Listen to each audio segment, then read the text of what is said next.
लोग बोलते बाबा जी तुम नौजवानों को भड़काते हो, तो क्यों नहीं भड़काओ नौजवानों को? एक बार बताओ, पूरे देश के इतिहास में आज तक एक भी 50 साल के बुजुर्ग का नाम बताओ जिसको फांसी हुई हो? हुई क्या? एक का नाम बताओ। ये दिल्ली में बैठकर चिल्ला रहे हैं, बाला साहब पे भी चिल्लाएंगे, नरेंद्र मोदी पे चिल्लाएंगे, इन पे चिल्लाएंगे, संघ पे चिल्लाएंगे, ये सांप्रदायिक हैं, हमने देश को आजादी दिलाई। पर मैं चैलेंज करता हूं पूरे देश के और पूरे प्रदेश के, शिंदे साहब से सोनिया गांधी से लेकर यहां के मुख्यमंत्री तक, एक कांग्रेसी का नाम बताओ जिसको फांसी हुई हो। मैं चैलेंज कर रहा हूं भाई साहब। मैंने तो आरटीआई में पूछा, पूरे देश में तुमने देश को आजादी दिलाई, लेकिन एक कांग्रेसी का नाम बताओ जिसको अंग्रेजों ने फांसी दी हो। अंग्रेजों ने केवल लाठी नहीं खाई, डंडे नहीं खाए, केवल मक्खन और अंडे खाए हैं। लेकिन समस्या है, इस देश का नौजवान भगत सिंह क्यों नहीं बनना चाहता? इस देश का नौजवान शिवाजी क्यों नहीं बनना चाहता? इस देश का नौजवान फांसी क्यों नहीं खाना चाहता? नौजवान को गाली देना आसान है, लेकिन कहूंगा दोस्तों, पूरे जीवन में महात्मा गांधी ने कभी एक डंडा खाया? बोलो हाँ या ना?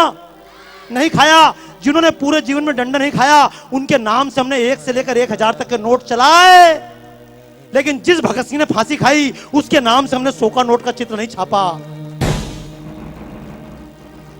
हमने शिवाजी के नाम से 50 का चित्र नहीं छापा। और सांप्रदायिकता की बात नहीं है, ये शिवसेना के मंच से खड़े होकर कहना चाहता हूं इस बात को, अशफाक उल्लाह की कुर्बानी भूल ना हम पाएंगे। क्योंकि लोग सीधा आरोप लगाते हैं तुम तो मुसलमान के खिलाफ हो, तुम सांप्रदायिक हो। तो एक बात कहना चाहता हूं आज इस पुण्य तिथि के अवसर पर कि अशफाक उल्लाह की कुर्बानी भूल ना हम पाएंगे। जब अशफाक उल्लाह खान लड़ रहा था आजादी के मैदान में, तो मुल्लों ने समझाया था, कठ मुल्लों ने, अरे अशफाक क्यों इसके लिए जान देते हो, तुम तो मुसलमान हो। तो अशफाक उल्लाह खान ने कहा था, कुछ आरजू नहीं है, बस आरजू यही है, रख दे कोई जरा सी खाके वतन कफन में। मर गया अशफाक उल्लाह खां। लेकिन ये मुसलमान के नाम से वोट लेने वालों ने आज तक अशफाक उल्लाह खां के नाम से 10 रुपए का नोट नहीं चलाया। इस देश की लड़कियां, झूठ मत बोलना, पूछना अपनी बच्चियों से, क्यों लव जिहाद के चक्कर में फंस जाती हैं? लक्ष्मीबाई नहीं बनना चाहती, जीजाबाई नहीं बनना चाहती, कैटरीना कैफ बनना चाहती, दीपिका पादुकोण बनना चाहती। क्यों? क्योंकि जिसने देश के लिए ये प्राण दिए, जो मैदान में लड़ते लड़ते मरी, उस लक्ष्मीबाई के नाम से हमने 1 रुपए का नोट नहीं चलाया। तो दोस्तों, मैं तो एक बात कहता हूं, सरकार नोट भगत सिंह के नाम से चलाए या ना चलाए, हमारे दिलों में छपना चाहिए या नहीं? कितने लोग तैयार हैं? तैयार हो? एक बात, क्यों आप लोग जा नहीं रहे वापस यार? मैं चक्कर में 25% निकल जाऊं, निकलोगे क्या? अच्छा सुनो, देखो एक बात बताऊं, जब भगत सिंह को फांसी दी जा रही थी, मैं शब्द बोल रहा हूं, मैं जब बोलता हूं मंच से, कारण समझ लेना, मेरी जितनी प्रदर्शनियां सब विदेशों में लगती है। राजू निवल जी से बात चल रही थी, बाबा जी आपकी प्रदर्शन लगाएं, तो मैंने कहा मेरी प्रदर्शनी भारत में नहीं लगती। बोले क्यों नहीं लगती है? मैंने कहा जब भारत में कोई बात बोलता हूं तो लोग बोलते तुम सांप्रदायिक हो, और जब अमेरिका में खड़े होकर बोलता हूं तो लोग बोलते बाबा जी आपने हमारी आंखें खोल दी।